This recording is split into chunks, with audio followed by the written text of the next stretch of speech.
Mon nom est Loujain. Je vais traverser la frontière saoudienne au volant de ma voiture, avec un permis des Émirats. C'est une action en faveur de la conduite des femmes. Voyons ce qui va se passer. C'était le 30 novembre 2014. Loujain est saoudienne. Dans son pays, les femmes n'ont pas le droit de conduire. Pour cet acte de provocation, Loujain a été arrêtée et condamnée à 2 mois et demi de prison ferme.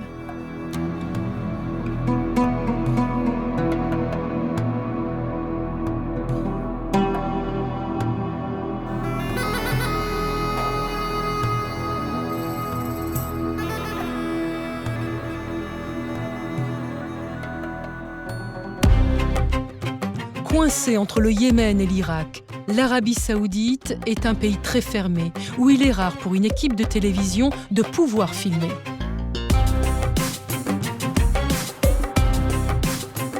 Durant 1 mois, nous avons pu nous rendre sur place et faire le portrait de plusieurs femmes de ce pays.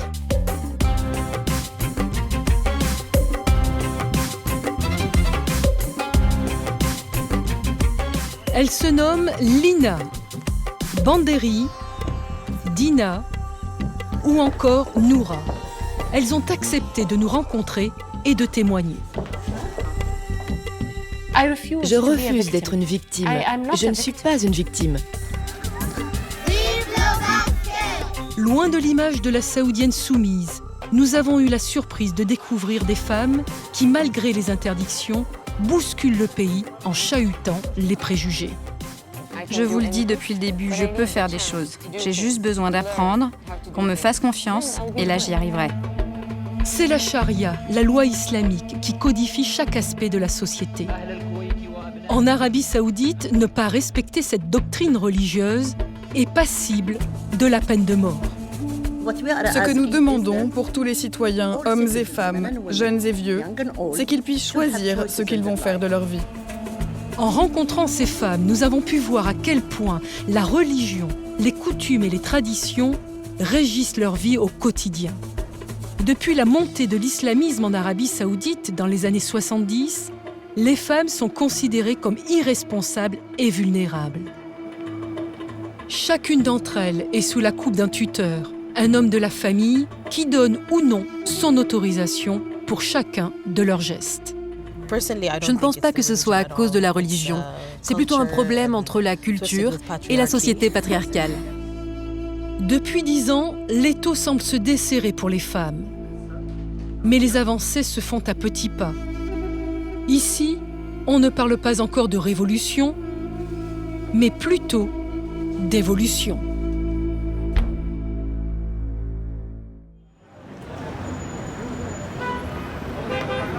Riyad, capitale de l'Arabie saoudite.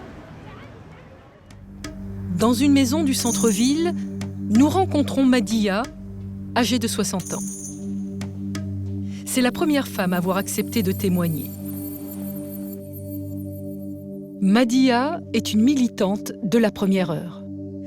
Permettez-moi de vous montrer une photo de cette époque. Regardez. Sur son ordinateur, elle tient à nous montrer l'une des actions qu'elle a menées pour le droit des femmes dans son pays.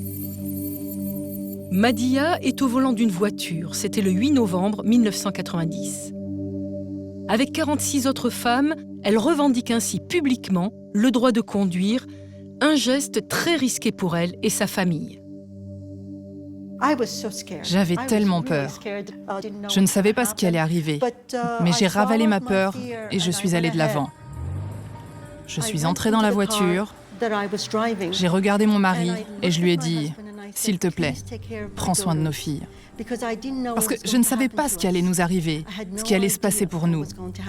Mais j'avais ce défi à relever. Je me devais de faire un monde meilleur pour mes 2 filles et je devais faire partie de ce mouvement. Madia a été arrêtée par la police. Elle a perdu le droit d'exercer son métier de photographe. Tous les négatifs de ses photos d'art ont été détruits. 15 ans de travail partis en fumée.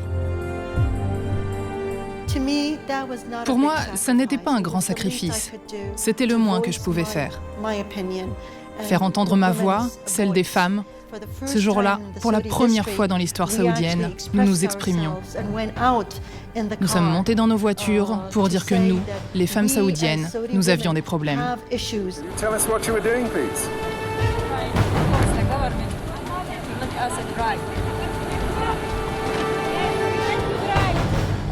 À cette époque, on disait que les femmes étaient très heureuses, que les femmes étaient des reines dans leur maison. Non, nous ne sommes pas des reines dans nos foyers, parce que pour être une reine, il y a un prix à payer. Vous devez rester dans cette cage dorée. Mais nous ne voulons pas de cette cage dorée. Nous voulons notre liberté, faire des choix dans nos vies, avoir la liberté de nous exprimer, obtenir des droits. Mais Madiha n'a jamais cessé de photographier, même si elle a dû renoncer à en faire son métier. À travers ces clichés, elle exprime la colère que lui inspire la condition des femmes en Arabie saoudite.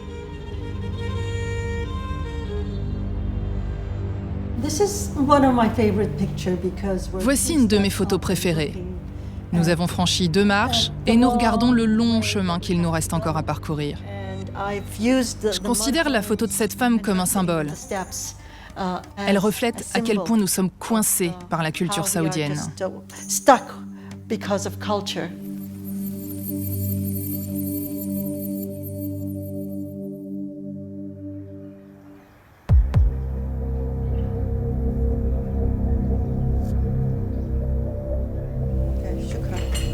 Yum, yum, yum.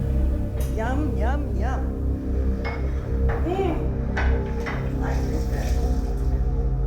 Dans la société saoudienne, les femmes sont soumises au principe du tutorat. Elles dépendent de l'autorité du chef de famille. Si Madiha a pu militer en 1990, c'est parce que son mari et tuteur, Ahmed, l'a toujours encouragée dans son combat.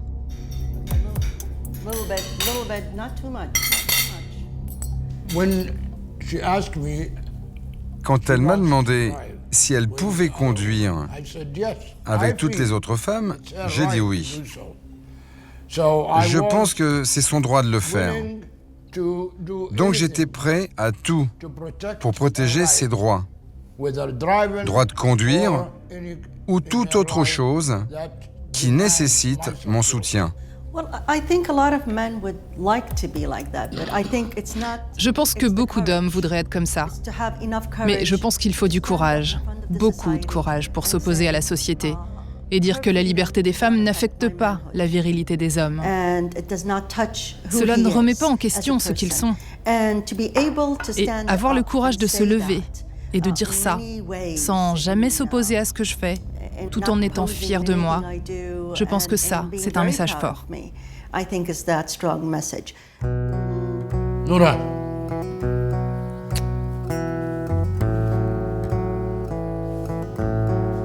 En Arabie, soutenir sa femme n'est pas un acte anodin.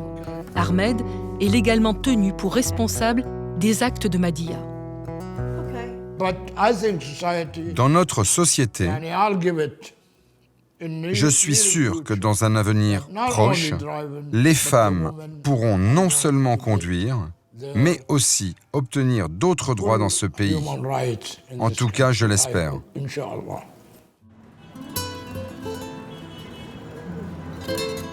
Nous quittons Madiha et sa famille pour rencontrer une autre pionnière dans la défense des droits des femmes en Arabie saoudite. Ouda est artiste peintre. Elle a réussi à convaincre les autorités que les activités artistiques peuvent se conjuguer aussi au féminin. Aujourd'hui, ses œuvres et celles d'autres artistes commencent à être exposées. Tout a commencé pour elle il y a 30 ans. Isolée dans sa maison, les seules activités qui lui sont permises sont l'éducation de ses 2 enfants et l'entretien de la maison. Elle étouffe et décide alors de peindre pour donner un sens à sa vie. Sa dernière création est d'ailleurs un autoportrait. Il exprime parfaitement les contraintes qui pèsent sur les femmes saoudiennes. Elle est tiraillée entre 2 choses. Vous voyez la position de son corps ? Elle tient une louche dans sa main. Elle n'arrive pas à choisir entre ses tâches dans la cuisine et la peinture.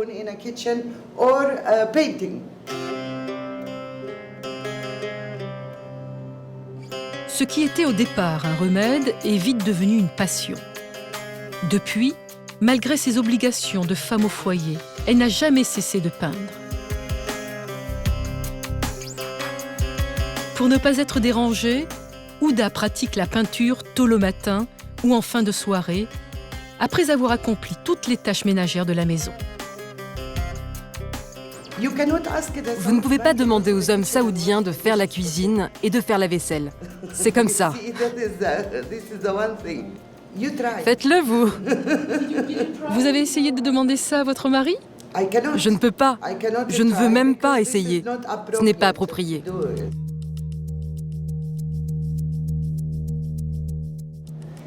La peinture, c'est ma thérapie. Vous voyez, c'est comme ça que je le ressens.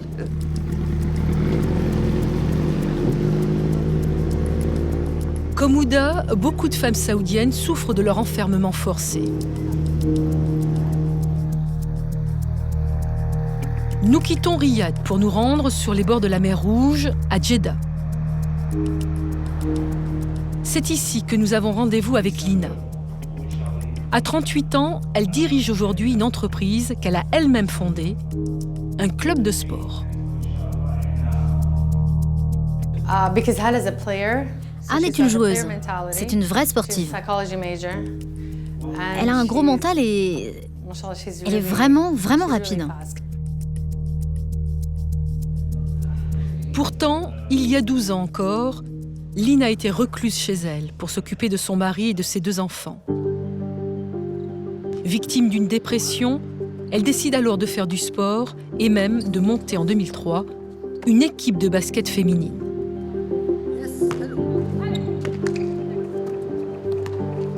À cette époque, elle obtient le soutien de son mari, qui est aussi son tuteur. Mon mari a été un magnifique soutien. Il m'a vraiment encouragée à lancer une équipe de basket en 2003, alors qu'à ce moment-là, j'étais en pleine dépression postnatale. C'est une première à l'époque. En créant cette équipe, Lina s'est attaquée à l'un des tabous les plus tenaces de la société saoudienne.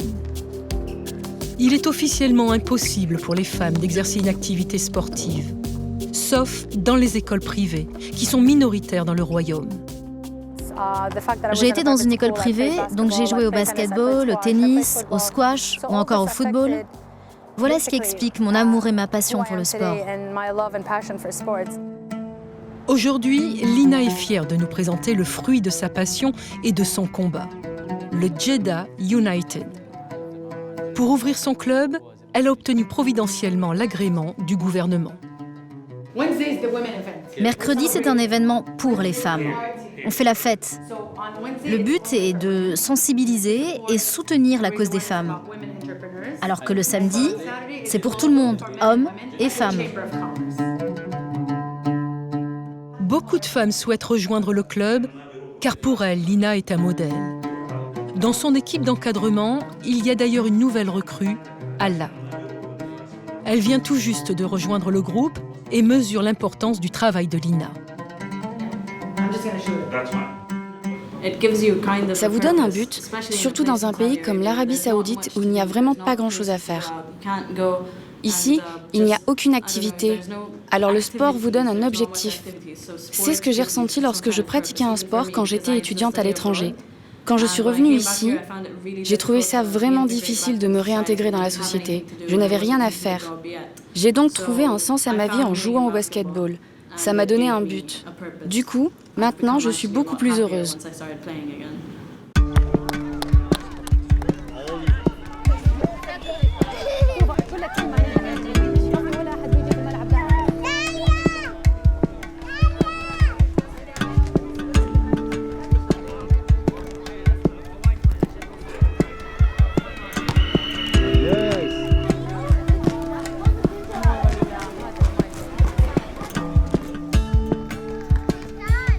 Le club de basket reste isolé car la pratique du sport féminin n'est toujours pas répandue dans le pays. Pourtant, 500 sportifs s'entraînent régulièrement. Parmi eux, 300 enfants âgés de 7 à 12 ans. Mais à partir de 12 ans, la ségrégation s'impose. Les garçons sont entraînés d'un côté, les filles de l'autre. Une non-mixité imposée par les religieux qui est une difficulté supplémentaire pour la reconnaissance du sport féminin. Come on! Let's go!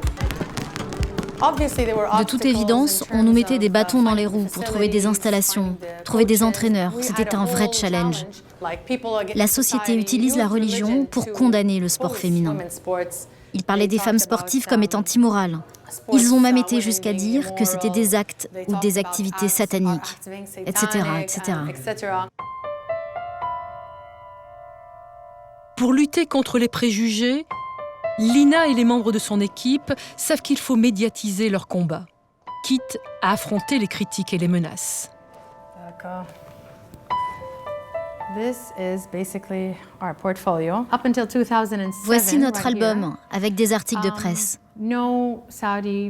Jusqu'en 2007, ici, aucune presse locale n'a accepté de publier des articles sur nous parce qu'ils s'auto-censuraient. Aucun éditorialiste ne voulait venir. Ils ne souhaitaient même pas essayer parce qu'ils ne voulaient pas d'ennui. C'était tabou jusqu'en 2007. Ça, c'est la presse locale saoudienne qui a fini par publier des photos de notre match en Jordanie. Et en avril 2009, nous avons dû faire face à une nouvelle opposition. La presse a publié les mêmes photos, mais en les considérant cette fois-ci comme immorales.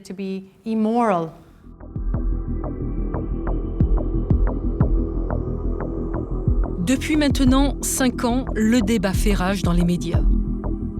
Dans le discours des opposants au sport féminin, des arguments d'un autre temps. Pour eux, le sport perturberait le cycle menstruel, entraverait la fertilité des femmes et les influencerait vers la corruption et la débauche. Oui, vous devez avoir beaucoup d'énergie et de patience pour pouvoir continuer dans le secteur du sport en Arabie Saoudite. Mais je pense honnêtement que si nous cessons de vouloir changer notre condition, nous allons rester des numéros.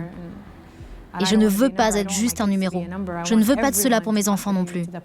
Je souhaite la prospérité de ce monde.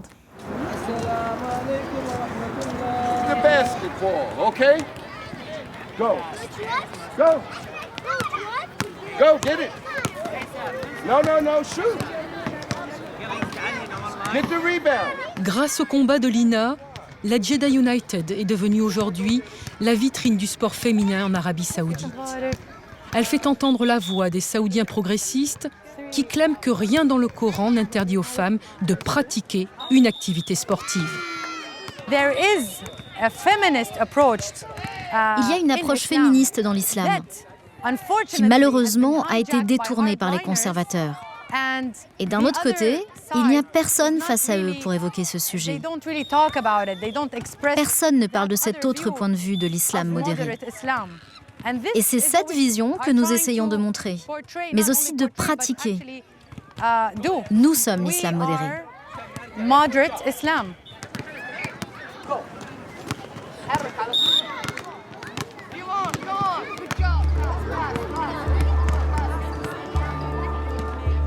Il y a quelques années encore, il était inimaginable pour une femme de faire entendre sa voix.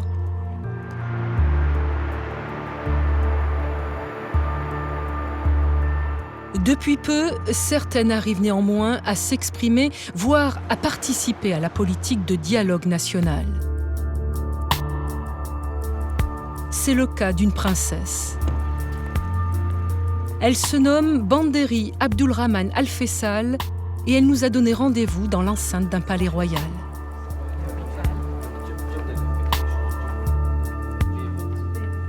Banderi, 34 ans, est la petite fille du roi Khaled qui a régné sur le pays entre 1975 et 1982.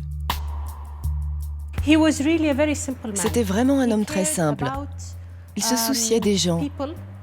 À la Fondation, nous aussi, nous prenons soin de ce qui arrive aux citoyens moyens, principalement aux femmes et aux jeunes, afin de leur apporter une autonomie suffisante pour ne pas dépendre d'organismes caritatifs.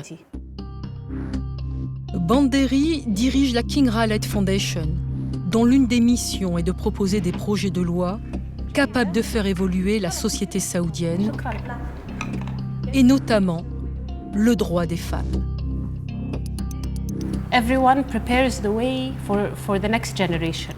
Chacun prépare le chemin pour la future génération. Et honnêtement, quand j'entends parler des femmes saoudiennes qui sont opprimées, qui n'ont pas de droits, oui, certainement, il y a des choses qui peuvent s'améliorer. Mais je refuse d'être une victime. Je ne suis pas une victime. J'ai parfois des difficultés, mais j'ai aussi beaucoup plus de réussite.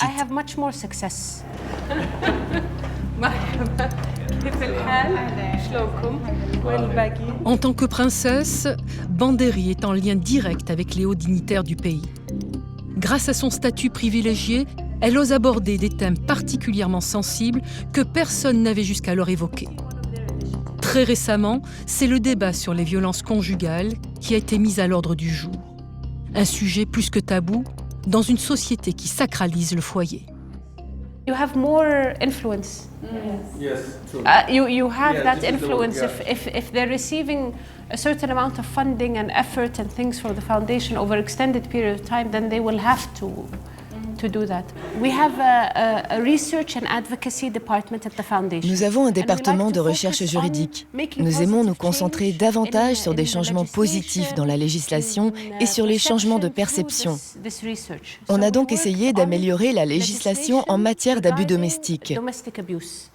Nous avons travaillé sur un texte, nous l'avons soumis au gouvernement et cela est arrivé jusqu'au roi et jusqu'au ministre des Affaires sociales. Après 6 ans et demi, presque 7 ans, le texte était encore en cours de discussion et c'est là que nous avons lancé notre campagne médiatique. La campagne, la voici. Une photo choc, avec ce slogan « Certaines choses ne peuvent pas être cachées ». Combattons ensemble la violence faite aux femmes. Certaines personnes de mon équipe étaient très nerveuses. Elles disaient que cela pourrait être négatif, que nous pourrions avoir des problèmes. En abordant ce thème, la campagne a suscité beaucoup de débats, surtout dans les rangs des plus conservateurs.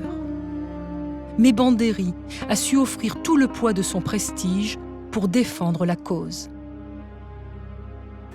Notre objectif, c'était de provoquer une prise de conscience en Arabie Saoudite. Ce fut une grande surprise pour nous de voir à quel point la campagne a été populaire. Elle a eu un retentissement mondial. On ne s'y attendait vraiment pas. Et si ça a si bien marché, c'est avant tout parce que c'était une initiative locale. 3 ou 4 mois après, la loi sur laquelle nous avions travaillé pendant 7 ans est passée. On était agréablement surpris. Je ne suis pas sûre que c'est grâce à la campagne, mais je nous en attribue quand même le mérite.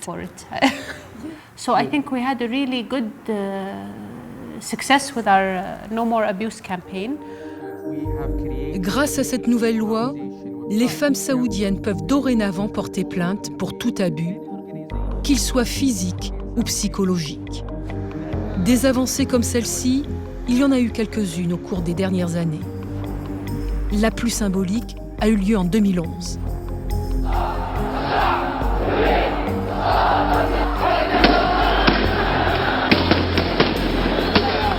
Dans la lignée du printemps arabe, beaucoup de pays se soulèvent avec de nombreuses manifestations.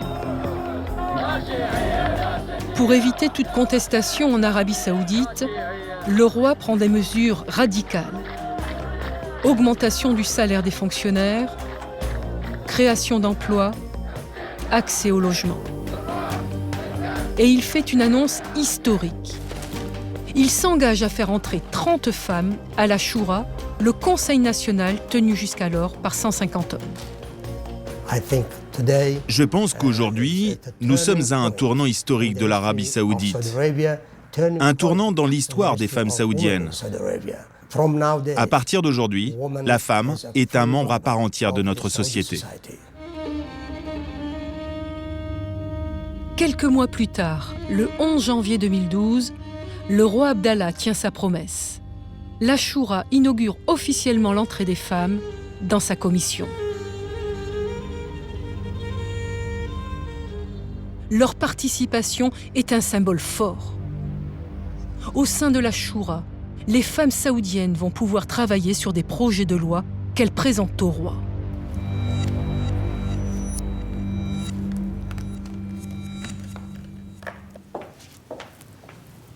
Pour nous éclairer, Oda, professeure de français et membre de cette commission, nous reçoit chez elle et nous présente ses consoeurs.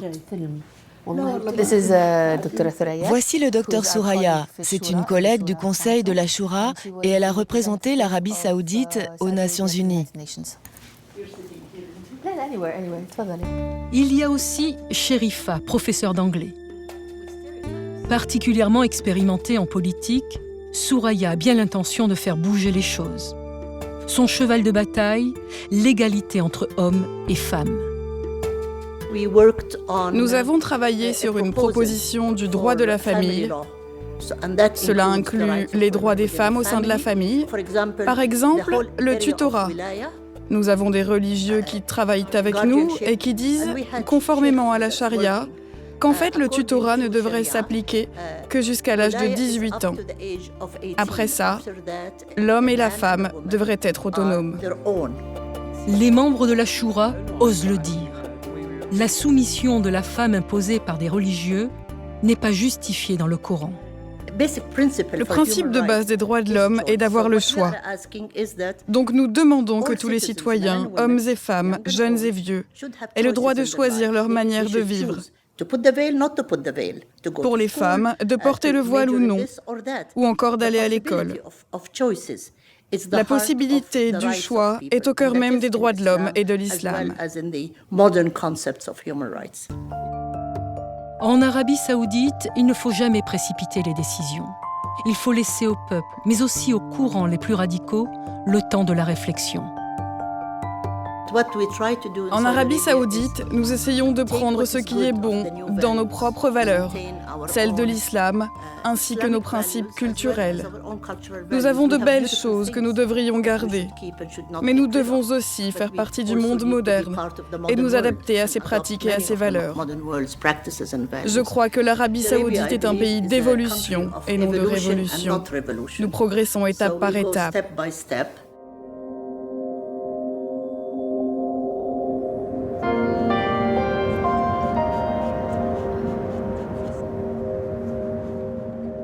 Loin des discours et des grandes théories, sur le terrain, ce sont les jeunes générations qui bousculent les mentalités. En Arabie saoudite, 60% de la population a moins de 30 ans. Les jeunes aspirent à un style de vie bien différent de celui de leurs parents.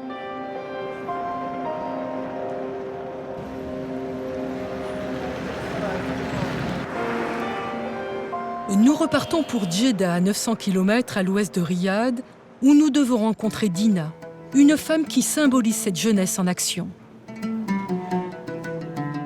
À 28 ans, Dina travaille et dirige des collègues masculins. Une exception dans ce pays où la mixité est toujours farouchement combattue par les conservateurs. Ça, c'est mon assistant Saïd. C'est le meilleur assistant du monde. Ah, il m'a apporté du travail. Tu ne savais pas qu'on me filmait ?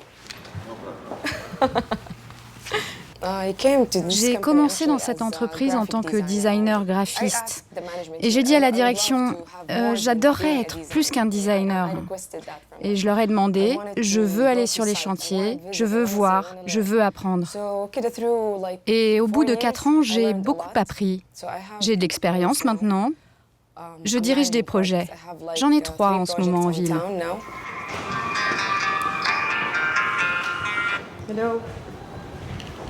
Yalla, I'm coming. Oh no, thank you. I'm downstairs, okay? I'm downstairs. Dina est devenue chef de chantier.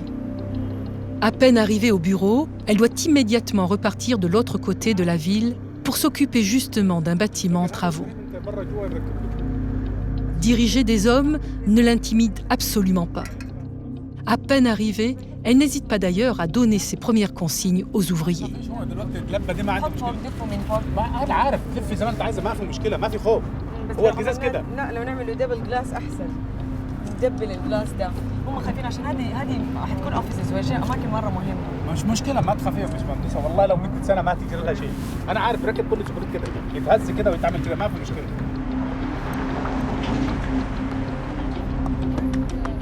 Ce projet de construction sur lequel elle travaille a été commandé par un prince saoudien. À terme, le bâtiment doit abriter un centre culturel. C'est un chantier que nous devons terminer rapidement. Et je trouve que l'équipe est très lente. Oui, elle est très lente. Et quand je lui demande « Pourquoi vous traînez ?», lui, il me dit qu'il veut que tout soit parfait. Ok, alors ramenez plus de gens. J'aime bien les prendre au dépourvu. Je viens sans prévenir et je passe juste pour surveiller ce qu'ils font. وانت ليش ما انت لابس سيفتي؟ ماليش فيه ها؟ ماليش فيه لا you have to لازم تلبس سيفتي. Une femme qui dirige des hommes sur un chantier, la scène est inhabituelle en elle-même. En Arabie Saoudite, c'est carrément surréaliste. La seule présence de Dina bouscule les préjugés. Certains l'acceptent très bien, d'autres non. Certains sont choqués et je les respecte parce que je prends une place qui n'est pas normale dans notre société. Je dois donc faire avec, je dois être prudente. Peut-être que c'est dur pour moi, parfois c'est pénible, parfois c'est stressant, mais mon grand plaisir c'est de voir le chantier abouti. Ce que j'aime par-dessus tout, c'est de voir le bâtiment fini. Et alors là, je dis, hey, c'est mon bâtiment, vous savez. C'est la plus belle des récompenses. The site manager.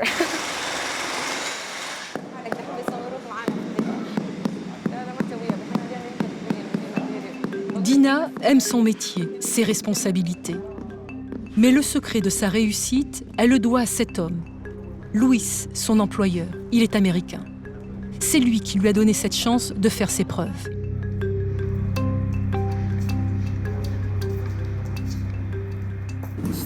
Petit à petit, j'ai commencé à lui donner de plus en plus de tâches. Pour voir comment elle s'en sortait, elle a été excellente sur tout. Elle a été très, très bien. Il n'y a pas eu beaucoup de résistance. Les gars ne disaient pas « Oh, attendez, c'est une femme ». Non, ils l'ont respectée parce qu'elle l'a fait avec autorité. À force de travail, Dina a réussi à convaincre les ouvriers, pour la plupart d'origine pakistanaise ou indienne, qu'elle avait sa place sur un chantier. Mais la vraie résistance pour la jeune femme et son employeur provient des Saoudiens eux-mêmes. Il y a beaucoup d'hommes dans la société qui n'acceptent pas qu'une femme les dirige. Mais elles sont tellement passionnées. Et elles ont surtout cette volonté d'en faire toujours plus. Elles refusent qu'on les réduise à certaines tâches, et ce sont ces femmes-là qui rendront les choses plus faciles pour les autres.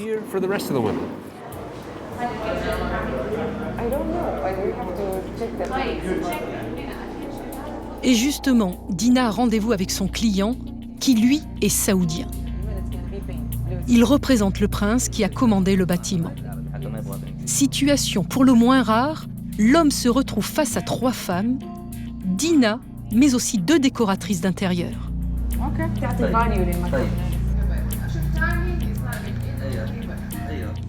ويصير هنا مركز المصنع الحضاري بالعربي حتى ما يبغاها بالانجليزي. بينت مش محفورة. لا كاتت.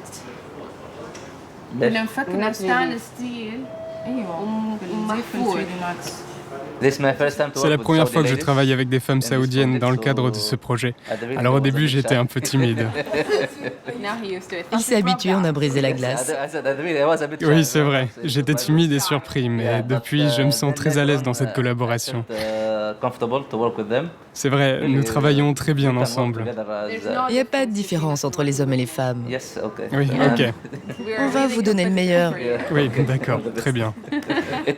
Il faut du temps, beaucoup de temps, pour accepter la situation.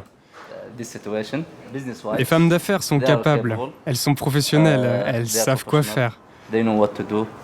Bon, je parle pour moi, mais les Saoudiens devraient leur faire plus confiance, car elles savent faire du business. Ils doivent l'admettre. Cette génération est très différente de l'ancienne génération, avec tout le respect que j'ai pour les anciens. Je vous le dis depuis le début, je peux faire des choses. J'ai juste besoin d'apprendre, qu'on me fasse confiance, et là j'y arriverai. Jusque-là cantonnées à des métiers liés à la santé ou à l'éducation, beaucoup de femmes comme Dina souhaitent à présent rejoindre d'autres secteurs professionnels du privé.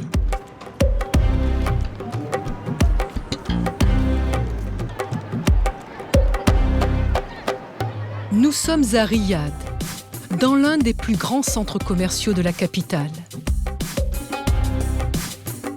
Ici, jusqu'à très récemment, la plupart des boutiques, y compris les magasins de lingerie féminine, étaient tenus par des hommes. Depuis peu, la loi a changé et seules les femmes s'occupent désormais de ce type de commerce. Nous avons rencontré ces pionnières, mais pour ne pas les mettre en danger, nous avons choisi de les filmer en caméra cachée. متى تشتغلي هنا؟ لي سنة تقريبا. قبل كان في رجال هنا؟ ايوه يس كان في 3 سنوات. ثانك يو شكرا. Do you have a tissue؟ أنت متزوجة؟ أنا لا. أبوك اللي سمح لك يعني إنه إيه عادي. إيه لا أحب يعني إنه جلسة البيت كذا أحب أي حاجة أبدع فيها. Une police religieuse arpente discrètement le centre commercial pour s'assurer que les vendeuses adoptent un comportement digne et exemplaire. Un niqab oublié ou une conversation avec un homme qui s'éternise et les employés risquent un avertissement, voire des représailles. Malgré cette pression, les femmes restent fidèles à leur poste. Elles savent que leur présence représente un pas discret mais significatif vers l'amélioration de leurs conditions. أنت كنت محتاجة تشتغلين نفسية كراحة نفسية. أيوة مخالطة الناس العالم أشوف ناس أشوف عالم لو إني أصرف على نفسي. أيوة بعدين فتحوا إنه مجال للسعوديات كانوا بالبيت قاعدين وزي كذا الحين صار لهم مجال. شوف عبد الله هو قاعد كذا. أيوة عبد الله تغير هالشيء الحين السعوديات حرة راسها يعني خلاص يعني أحس السعوديات يعني صاروا يسيطرون أكثر من الشباب يعني على كل المجالات. تتزوجي إن شاء الله. أيوة. إن عادي تتزوجي بعدين تشتغلي ولا لا؟ أيوة عادي أكيد. زوجك يدري؟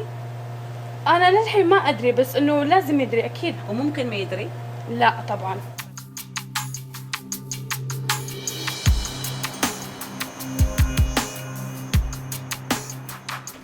En Arabie Saoudite, de plus en plus de femmes étudient et travaillent, sans pour autant négliger les valeurs culturelles de la famille. Noura en est un parfait exemple. À 28 ans, elle est mariée avec Ammar. Ils ont 2 enfants de 3 et 7 ans. Good boy, good boy. My Aboudi, good boy. There you go, up. There you go. Noura est une femme moderne qui a réussi à concilier activité professionnelle et vie de famille traditionnelle. La religion est au cœur de leur famille et de l'éducation des enfants. Arya a maintenant 7 ans. Nous lui apprenons à prier à partir de 7 ans, et puis à 10 ans, elle devra le faire régulièrement, jusqu'à prier 5 fois par jour.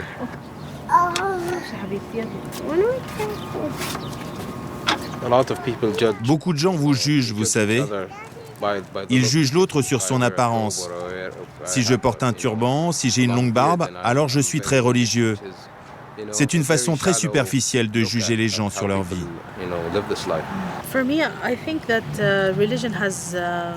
À mon avis, la religion a pris tellement de facettes, j'aimerais me concentrer sur la base de la religion, sur ses valeurs, la façon dont vous traitez les autres, la connexion entre vous et Dieu, au lieu de parler et de se focaliser sur des apparences. C'est juste que on peut voir la religion de façon superficielle ou bien se concentrer sur sa profondeur.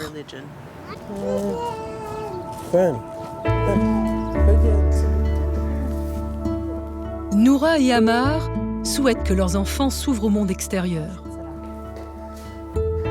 Pour cela, ils les ont scolarisés dans une école privée où ils apprennent les langues étrangères dès le plus jeune âge.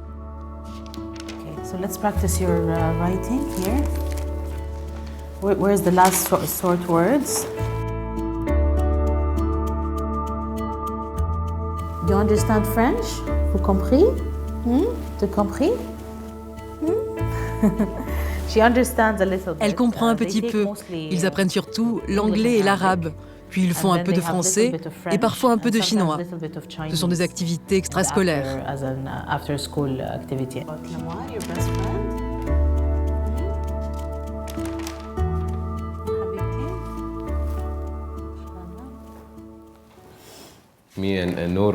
Noura et moi travaillons tous les deux et de ce fait, nous devons partager les responsabilités. Pour un homme, c'est une chose nouvelle, mais je pense qu'au bout de 10 ans, je m'y suis habitué. Ammar, le mari de Noura, ne lui a pas été imposé par sa famille, comme le veut la tradition. Fait étonnant, le couple s'est rencontré en surfant sur les réseaux sociaux. C'était un mariage d'amour. Mais vous savez, j'ai rencontré Noura sur Internet. Au bout d'un moment, nous avons commencé à nous parler au téléphone, à plusieurs reprises avant de nous voir. Je connais beaucoup de gens qui ont fait la même chose. Un grand nombre de personnes vont sur Internet pour rencontrer l'âme sœur. Je pense que c'est un outil pratique.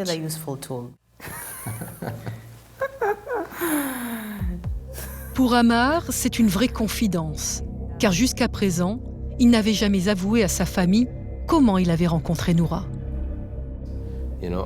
Vous savez, je suis d'une famille conservatrice. Elle avait aussi une famille conservatrice. Elle m'a dit, écoute Ammar, je ne pense pas que ça va marcher. Je ne pense pas que ce soit bien de faire comme ça dans notre société. Nous devons arrêter de nous voir. Et si tu veux te marier avec moi, tu dois venir voir mon père et faire ta demande. Je n'étais pas religieux, alors j'ai mémorisé le Coran, les 604 pages entièrement. Du coup, pendant 2 ou 3 ans, nous avons choisi de ne plus nous parler. Après, je suis allé voir son père, j'ai demandé la main de Noura, et nous nous sommes mariés. C'est une sacrée histoire. Le couple est considéré comme avant-gardiste. Les tâches domestiques sont assurées indifféremment par Noura ou par Ammar.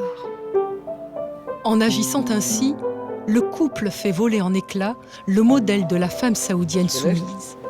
Et pour Ammar, c'est aussi un exemple dont peuvent s'inspirer ses propres enfants. Quand je regarde Abdel et Arya, pour moi, ils sont tous les deux égaux et je veux qu'ils soient fiers de moi. Si je ne peux pas soutenir Noura en ce sens, alors je ne peux pas soutenir Arya dans son avenir. Je ne veux pas qu'Arya vive 20 ans en arrière. Je veux qu'elle vive avec 20 ans d'avance.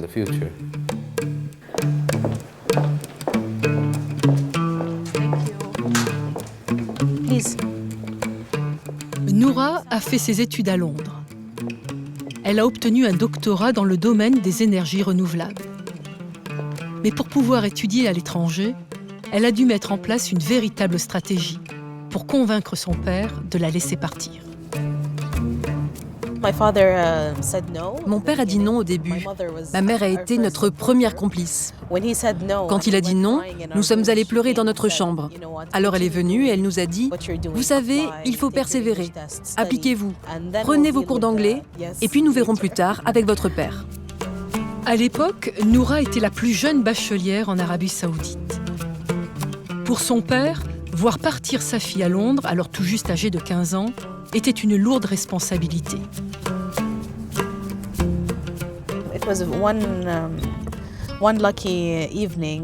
C'était un soir de chance. Mon père était juste assis là, de bonne humeur, et je suis allée à côté de lui. Je venais de recevoir la réponse de l'Université de Londres. Je me suis assise à côté de lui, tout en lui montrant la brochure, à la feuilleter, à la lire. Et à la fin, je lui ai dit Tu sais, cette école, j'ai une place là-bas. Je l'ai laissée et je suis allée dormir. Je priais fort pour qu'il ne dise pas non. À notre grande surprise, le lendemain matin, il est revenu avec une liste de règles à suivre, avec des choses comme « Concentre-toi sur tes études, c'est pour ça que tu y vas, rends-nous fiers ». Et c'est comme ça que tout a commencé.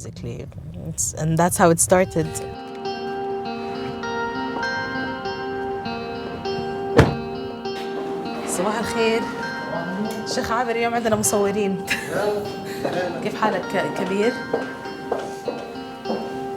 Et la méthode a fonctionné.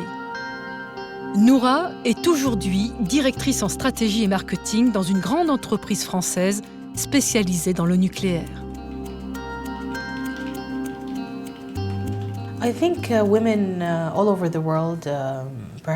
Je pense que les femmes du monde entier ont envie de briser ce plafond de verre qui pèse sur nous et nous empêche de faire carrière.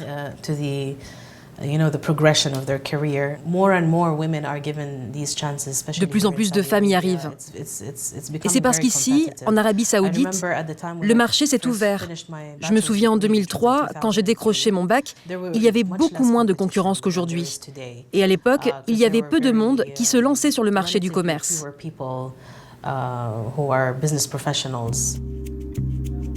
Loin de se plaindre, la jeune femme considère cette lutte comme l'occasion de se dépasser. Mon ambition ? Eh bien, je crois vraiment que nous aurons une femme ministre en Arabie Saoudite. Et j'ai toujours aimé viser la Lune. Alors oui, j'aimerais devenir un décideur dans l'énergie et peut-être même un jour la ministre de l'énergie.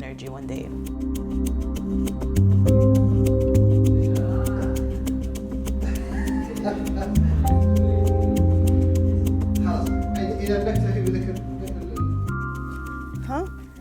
لا لأنهم حيقعدوا ورا. افتح هذا.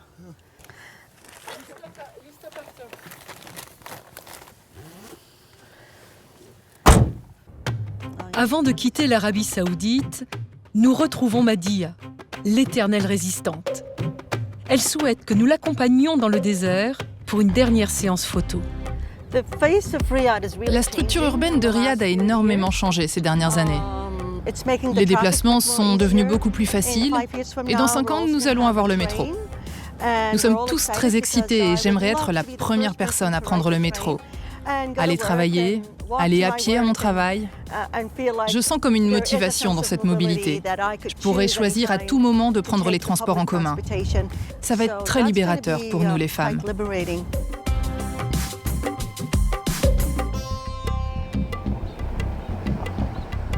Loin de la ville, sur une piste rocailleuse, Madia a voulu que nous la filmions au volant de sa voiture, comme un dernier clin d'œil à son combat. J'ai 60 ans maintenant. J'ai conduit partout dans le monde, en Europe, aux États-Unis, partout dans le monde, sauf dans mon pays. Mais si j'ai reçu le permis international hors de l'Arabie, je devrais pouvoir l'obtenir dans mon pays. Mais quoi qu'il en soit, je n'ai pas le droit de conduire.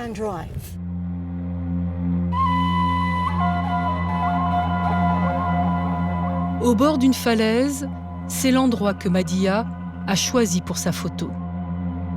Un cliché qu'elle veut rempli de symboles. Son modèle la rejoint sur place pour faire la photo.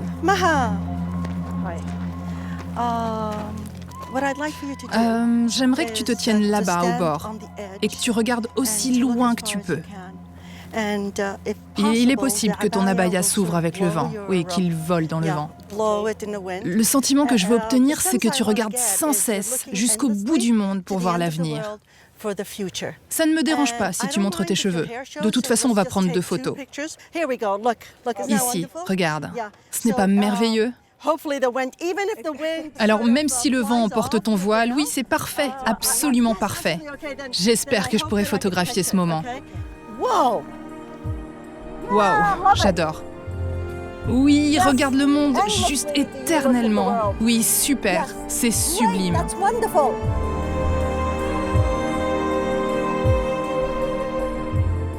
J'espère que cette image représentera l'espoir et le regard tourné vers l'avenir.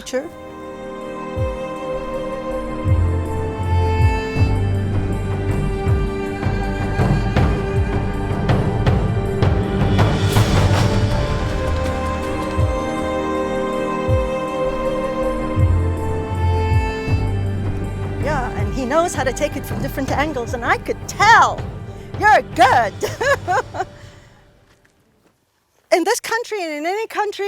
Dans ce pays et dans tous les pays, dans n'importe quelle partie du monde, les femmes peuvent aller au sommet du monde. Seulement si elles y sont autorisées, seulement si la culture s'ouvre et si la loi leur permet d'être des personnes civiles complètes. Bien sûr, la femme est l'avenir du pays et je pense que la société se porterait vraiment mieux si elle donnait aux femmes l'opportunité de la faire évoluer. Yes, of course. Okay. 15 jours après notre départ, nous apprenions la mort du roi Abdallah. Pour toutes ces femmes qui ont témoigné devant notre caméra, c'est une nouvelle page qui se tourne sans qu'elles ne connaissent les choix et les ambitions du successeur sur la condition des femmes en Arabie Saoudite.